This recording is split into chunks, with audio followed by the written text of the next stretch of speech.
Hey everyone! In this video, I want to talk about GLPI and why it is the true choose your own adventure of ITSM and IT asset management.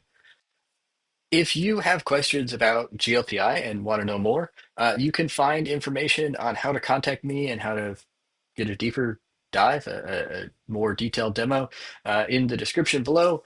You can also find information on how to join our users group. It's called the Cortex users group because Cortex is another product that we have.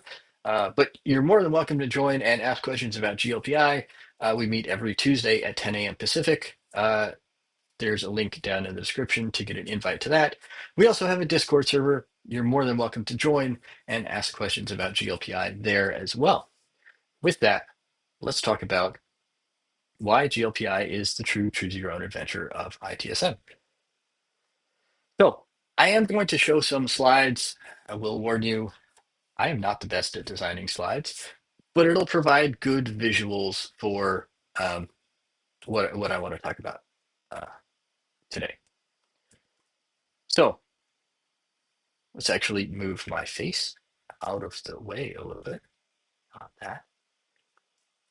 Move my face out of the way. There we go. All right. So the first way that GLPI is the choose your own adventure is that you can host it however you want. Now, GLPI is a totally open source. So you can see the code.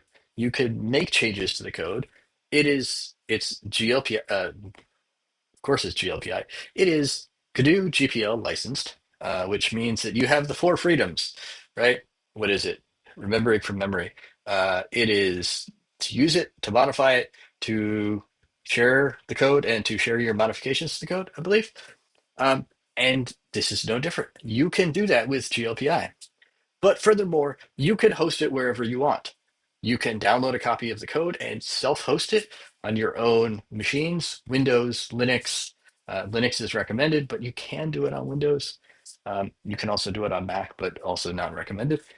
Um, and you can run it in your own environment. You could run it on your own database servers, in your own data center, in your own cloud, that sort of thing. You could also have us host it or another partner, but we would like to host it for you. So you can have us host it for you and manage it and that sort of thing. And there will be details at the end on how you can talk to us and find out some of the details on how that could work. And of course, you could also host it with GLPI, with TechLib, the developers of GLPI. They have what they call the GLPI Network Cloud, which is basically a hosted environment for GLPI. You can sign up. You can actually sign up for a 45-day trial and try it out. And then at the end of the 45 days, you can pay.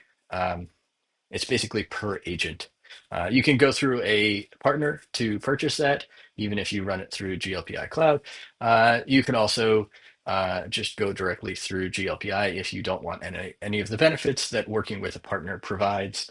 And I might be slightly biased because I am a GLPI partner, but I highly recommend going through a GLPI partner because that gets you things like tier one, tier two support, day-to-day support, and um, assistance in customizing and configuring your setup. Um, Whereas if you just go directly through GLPI, you only get access to bug fixes. You can report bugs, you can get those bugs fixed, but TechLib is very specifically the maintainer, the editor, the developer of the software, not the organization that provides support for um, just running GLPI on a day-to-day basis. We'll get into a little bit of that on a later slide. So host it. You can choose your own adventure, host it wherever you want. Now, when it comes to configuration and customization, this is probably the number one uh, choice and concern that people have when they're choosing an ITSM platform. You want to make sure that you choose something that will support the workflows that you have in place right now. You want to choose something that will support how you want to grow and evolve and the way in which you want to grow and evolve. right? You don't want to be hampered by waiting for a development cycle, right? There are some platforms which, for at least this video, shall remain nameless, where you have to write a lot of code in order to accomplish a lot of the customizations. If you're not okay with waiting for those code software development cycles in order to get the changes that you need, well, that might not be a good option for you. GLPI, on the other hand, has lots of different options when it comes to configuration and customization. They have a very powerful core offering. Um, and I'll even note that GLPI 11 is far and beyond what GLPI 10 is. GLPI 10 has a fantastic out of the box core offering. GLPI 11 is so much more powerful. But you can run the beta version of GLPI 11. I think they're on beta 4 at time of recording. That's what we're running internally. I'm running GLPI 11 beta 4 for our help desk. Now, it's not recommended to run the beta version in production, but if you want some of those features that are in GLPI 11, they're there. They're mostly stable. It's late enough in the development cycle that you can probably get away with it. Make backups and make sure that things work. Do your testing, that sort of thing. Um, but with that being said, a lot of the major features that went into GLPI 11 were plugins for GLPI 10. So a lot of the commonly used plugins that people were using with GLPI 10 became brand new core features in GLPI 11. Maybe not implemented exactly the same way, but you can get a lot of the same functionality uh, with GLPI 10 with the out of the box, the core implementation, plus this notch over here, the plugins or the marketplace. Now, of course, with the out of the box configuration, you do get lots of options and customizations, configurations, drop downs, checkboxes, that sort of thing, um, and integrations that you can configure to get that next level of functionality beyond just what you get in the out of the box implementation. And then, of course, you have plugins. Uh, because it's open source, uh, there is a very open plugin architecture. And there are plenty of community supported plugins, plenty of core plugins. The GLPI network gives you access to basically premium plugins. Then there's the marketplace, which are even more plugins that are, yes, community provided, but created by partners and created by other vendors that augment the core GLPI experience. Again, many of these plugins are commonly used with GLPI 10, and they were so popular that they even became part of GLPI 11. Again, in some cases, new implementations, re-implementations of the existing plugins, because by making it part of the core platform, they could take advantage of hooks and other interfaces that maybe aren't available as part of plugins. Uh, but you can continue to add to GLPI and make it even more sophisticated, even more of a comprehensive platform for exactly what you want it to do. And then if that's not enough, again, it's an open plugin architecture. You could do custom development on top of GLPI, treat it just like a development platform, kind of like SharePoint or Salesforce or ServiceNow or any other platform that you can write custom code for, custom plugins for, custom integrations for. Um, and if you don't have the capabilities in-house, you can work with a partner to build exactly the custom plugin that you want. Um, and the plugins, they don't have to be 100% custom code. They can be part code, part configuration, so that if you decide that you want to change how the plugin operates, well, you can add a setting into the plugin to you know, make it do one thing one day. And if you decide that you don't want it to do it quite that way, you can change it to be something different. Obviously, whoever builds the plugin, for instance, us, we would have to build that functionality into the plugin. But that's something that you can do because the plugins are super capable. The plugin architecture is super open. Uh, there's there's almost nothing you can't do in a plugin um, that you can do uh, any other way in GLPI. And even if the plugin isn't sufficient, there is an API you can build on top of the API. You can build a separate standalone application, standalone service, that sort of thing. There's a way to do it. Anything you can do in any other ITSM platform, you can do in GLPI, or work with a partner and we can make it happen in GLPI in a pretty straightforward way.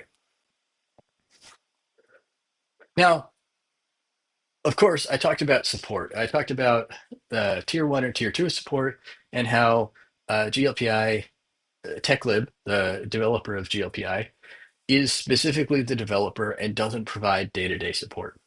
So you can pick exactly what you want your support journey to look like as well. You can go completely self-supported, and you actually don't have to pay anything for GLPI.